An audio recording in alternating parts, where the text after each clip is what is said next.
Have you ever held a nickel in your hand and wondered if it might be worth a small fortune? What if I told you that a humble-looking 1991 Jefferson nickel, yes, the 5-cent piece that most of us would barely notice, has sold for an astonishing $99,000? Today, we dive deep into the fascinating world of this unassuming coin.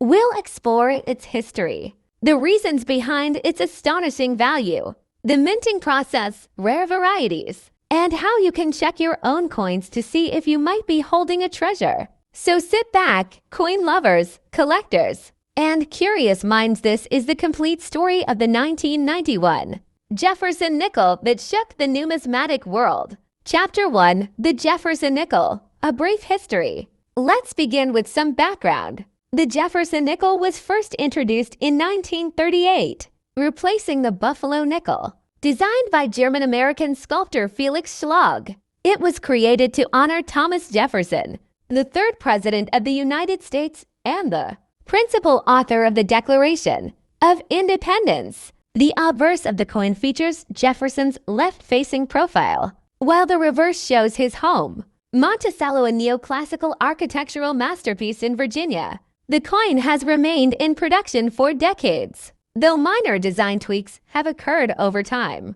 By 1991, the Jefferson nickel had become a well-established fixture of American pocket change, minted in both Philadelphia and Denver. The 1991 issue saw no particular fanfare at the time, but sometimes value hides in plain sight. Chapter 2: 1991 Ampere Year. Like any other, the year 1991 didn't seem like a pivotal year in coin history. There were no major design overhauls for the nickel, and the minting numbers were relatively high. The U.S. Mint in Philadelphia produced over 600 million nickels that year, and Denver added another 450 million. So why on earth would any one of those coins be worth more than a luxury car or even a small house? That's where rarity, condition, and errors come into play. Chapter 3: What makes a coin worth $99,000?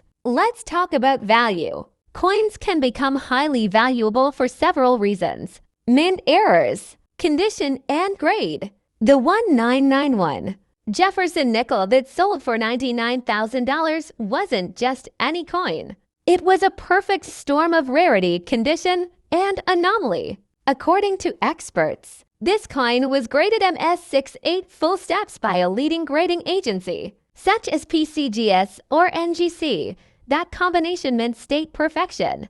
And full steps on Monticello is what drives collectors wild. Chapter 4: Understanding full steps. If you've never heard the term full steps, you're not alone. It refers to the number of visible steps on Monticello's facade on the reverse side of the nickel. A full steps designation means that all 5 or 6 steps at the base of Monticello are completely visible and uninterrupted. This detail may seem minor, but it's incredibly rare, especially on older coins or those with worn dies.